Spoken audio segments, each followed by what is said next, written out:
팔란티어의 쉬운 8번째 영상은 라네맘닷컴의 후원으로 제작이 됩니다. 조금 전에 끝난 라사모 회원들과 함께하는 원포인트 레슨, 굉장히 좋은 시간이었죠. 자, 원래는 2주 후에 저희가 두 번째 수업을 준비할 계획이었는데, 돌아오는 주 5월 22일 날 두 번째 원포인트 레슨 시작하도록 하겠습니다. 자, 지금이라도 라네맘닷컴의 제품 주문하신 분들은요, 단톡방으로 초대 받으셔서 방금 수업 끝난 녹방 수업 들으실 수 있으시고요. 다음 주 원포인트 레슨 실시간으로 참여할 수 있으십니다. 그럼 바로 시작합니다. 렛츠고! 미국 주식시장에서 놀자 미주놀이입니다. 팔란티어, 저희가 개풀 뉴스와 통키 뉴스를 통해서 몇 번 계속 알려드렸는데요. 금요일날 굉장히 좋은 모습으로 끝났죠. 하지만 우리가 여기서 몇 가지 놓치지 말고 짚어야 되는 부분이 있는데요. 일단 금요일날 팔란티어가 왜 이렇게 급등했을까? 일단은 금요일날 전반적인 나스닥 소형 성장주들의 기술적 반등의 분위기도 한몫했다는 거 기억하셔야 되고요. 이것 때문에 한 5% 정도, 한 4% 정도 오른 것 같고요. 나머지 5%는 지금부터 전해드릴 정말 되는 놈은 뒤로 자빠져도 된다라고 하는 팔란티어에게 참으로 큰 호재, 바로 그 부분에 대한 이야기인데요. 자, 핵심부터 말씀드리면 월요일부터 시작되는 팔란티어 21불 30센트. 자, 제가 차트 분석 오늘 안 해드리기 때문에 다시 한번 21불 30센트가 팔란티어의 곧 다가오는 저항선입니다. 21불 30센트를 넘어서느냐, 21불 30을 터치하고 내려오느냐가 자, 월, 화 이틀 동안 우리가 팔란티어를 주목해야 되는 관전 포인트입니다. 그렇다면 팔란티어 왜 이렇게 급등한 것일까요? 함께 이어갑니다. 팔란티어의 나머지 급상승은 바이든 대통령이 송유관 해킹 사건의 사이버 보안 안보 강화에 행정명령을 서명한 호재가 바로 터졌기 때문에 그렇습니다. 아시다시피 사이버 공격으로 미국 내 송유관 가동이 중단되는 일이 발생하자 바이든 대통령이 즉각적으로 사이버 보안 안보 강화를 위한 행정명령에 서명을 했습니다. 자, 이 행정명령을 가만히 열어보면은요, 바이든 대통령의 이 행정명령 속에는 미국의 안보를 위협하는 각종 사이버 행위들에 대응하기 위해 연방정부와 민간 분야의 협력을 증진하는 것을 골자로 합니다. 연방정부와 민간 분야. 자, 민간 분야 밑줄 짝. 민간 분야의 협력. 어떤 민간 분야일까요? 그렇죠. 보안업체겠죠. 그쵸? 보안업체. 팔란티어입니다. 팔란티어의 시작이 어떻게 되었죠? 피터 틸과 그들이 이끄는 그 팀들이 자, 페이팔이라고 하는 전무후무한 정말 기업을 탄생시켰는데 큰 해킹 사건이 발생하게 되죠. 저도 그때 페이팔을 사용하고 있을 때였는데, 야, 이러다가 페이팔이 없어지는 게 아닌가 싶을 정도로 정말 심각했습니다. 근데 그것을 계기로 해킹 사건들을 완벽하게 막아내는 팀들이 생기면서 일명 피터 틸, 페이팔 마피아가 탄생하게 되고요. 전화위복이죠. 그 위기를 극복하는 노하우를 가지고 만들어진 회사가 바로 팔란티어였던 겁니다. 보안, 해커들에 대한 완벽한 보안. 즉 오늘 이 행정명령에 서명한 연방정부와 민간 분야의 협력에 그 민간 분야에서는 정말 최고는 팔란티어고요. 못 먹어도 이 민간 분야 3인방 안에 팔란티어는 들 수밖에 없는 거죠. 왜냐하면 지금도 이미 팔란티어는 미국의 수많은 기관들과 협력해서 일을 하고 있는데 한 단계 더 업그레이드 된다는 겁니다. 업그레이드 된다는 건 뭐겠죠? 더욱더 많은 재정적인 서포트가 들어가는 거고요. 미국 연방정부 차원의 막강한 파트너십의 계약이 이루어진다는 것을 의미하는 거죠. 더구나 여러분, 최근 지금 한국을 방문하고 있는 한 여인 기억하십니까? 뉴스 먼저 듣고 끊어가도록 하겠습니다. 네, 미국 CIA와 FBI 등 15개 정보기관을 이끄는 에브리 애덤스 국가정보국장이 오늘 비무장지대 DMZ를 방문했습니다. 이 방한 기간 주요 인사들과도 잇따라 만나 대북 정책 등을 논의하는 것으로 보입니다. 이효영 기자가 보도합니다. 일본에서 한미일 정보기관장 회의를 마치고 어제 오후 방한한 에브릴 헤인스 미 국가정보국 국장. 오늘 오전 비무장지대 DMZ로 이동해 판문점을 찾았습니다. 헤인스 국장은 자유의 집과 감시 초소는 물론 6.25 전쟁 당시 포로 송환길이었던 돌아오지 않는 다리, 그리고 2018년 남북 정상이 걸었던 도보다리 등을 둘러본 것으로 전해졌습니다. 2년 전 남북미 정상이 회동했고 2013년엔 바이든 당시 미국 부통령이 찾았던 판문점을 첫 해외 순방길에 들른 겁니다. 미국이 새로운 대북 정책 검토를 끝내고 북한의 설명을 제안한 시점에 사실상 공개적으로 판문점을 방문한 것은 북한의 도발 자제와 대화 복귀를 촉구하는 의미로 풀이됩니다. 미국 정보수장으로서 대북 정보를 총괄하는 헤인스 국장이 바이든 대통령의 최측근이라는 점에서 무게감이 남다르다는 분석입니다. 헤인스 국장은 블링컨, 설리번과 함께 언제든 바이든 대통령에게 직보가 가능한 인물입니다. 이런 인물이 판문점을 방문한다는 것 자체가 북한에게 주는 메시지가 크다고 할 수 있습니다. 헤인스 국장은 오후엔 국방정보본부를 방문해 대북정보 공조 방안을 논의한 것으로 전해졌습니다. 내일은 청와대를 방문해 문재인 대통령을 예방하고 서훈 국가안보실장과도 만나 대북 정책과 한반도 정세에 대한 인식을 공유할 것으로 보입니다.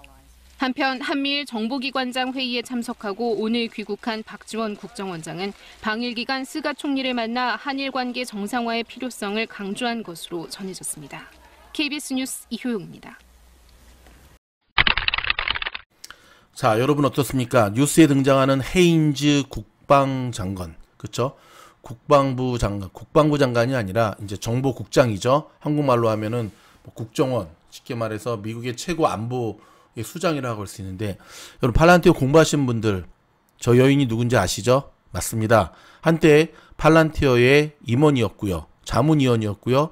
그래서 저 헤인즈가 바이든 행정부의 핵심 국장으로 임명됐다라고 하는 기사가 터졌을 때 팔란티어가 시간의 거래에서 급등하는 모습을 보여주었습니다.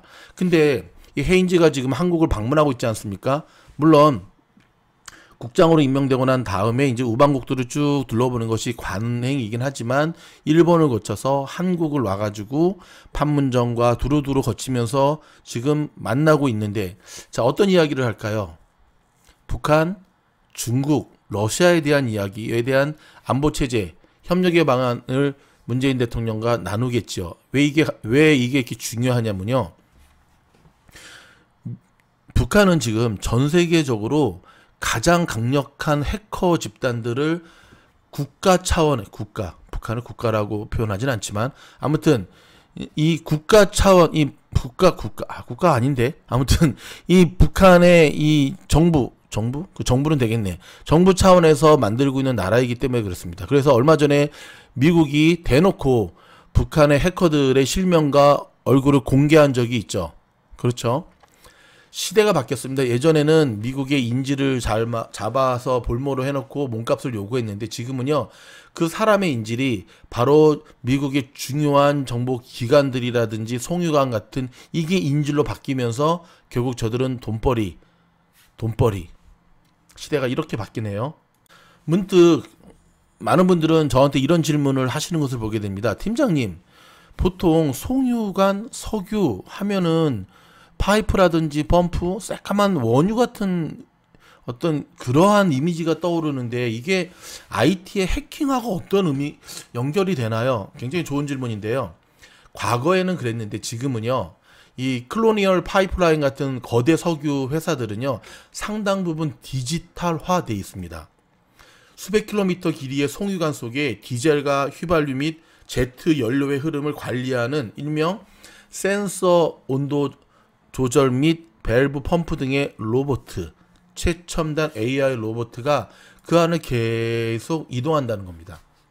이 같은 운영 기술, OT라고 하거든요. 이런 운영 기술은 중앙 시스템이 연결이 되어 있고요. 전문가들은 바로 이러한 연결성이 사이버의 공격 대상이 되고 있다고 굉장히 오래전부터 지적을 해왔는데 오늘 그 문제가 터졌던 거죠.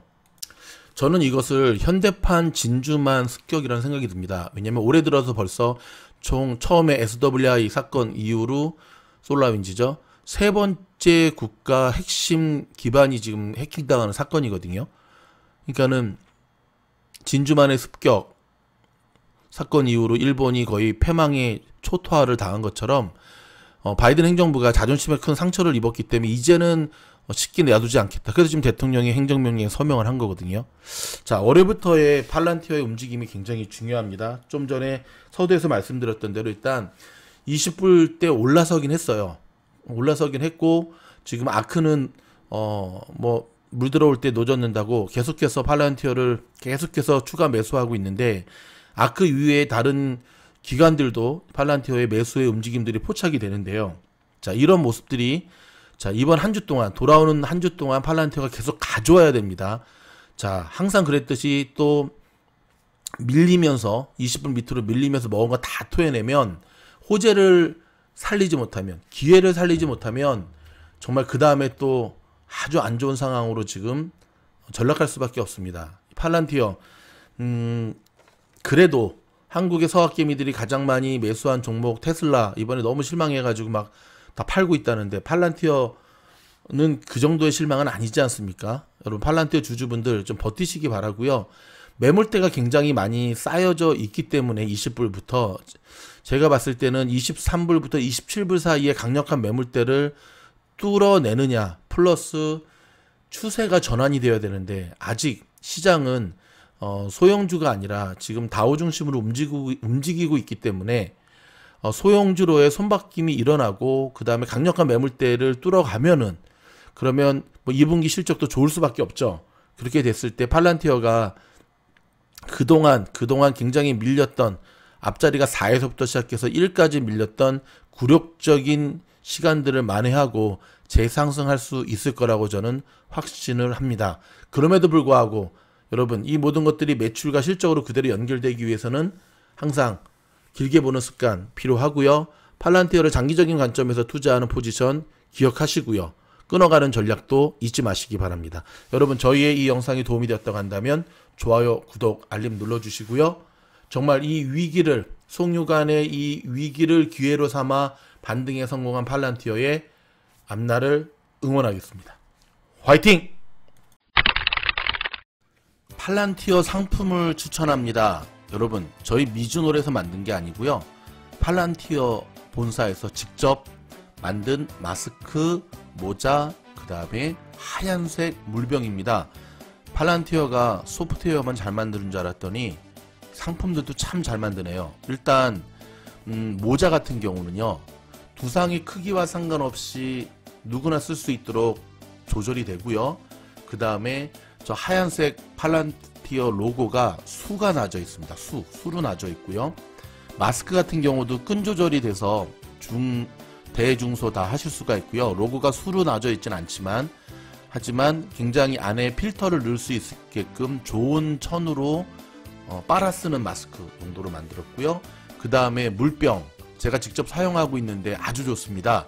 모양도 이쁘고 냉온, 냉장도 아주 잘 되는 팔란티어 물병 주문 즉시 바로 출고되고요. 많은 분들께서 주문해주고 계신데 팔란티어 주주분이라고 한다면 우리가 응원하는 마음으로 하나씩 주문해서 5월 이후에 주문하신 분들 단톡방으로 초대받으셔서 좋은 주식에 대한 자료와 교육도 받으시기 바랍니다. 감사합니다.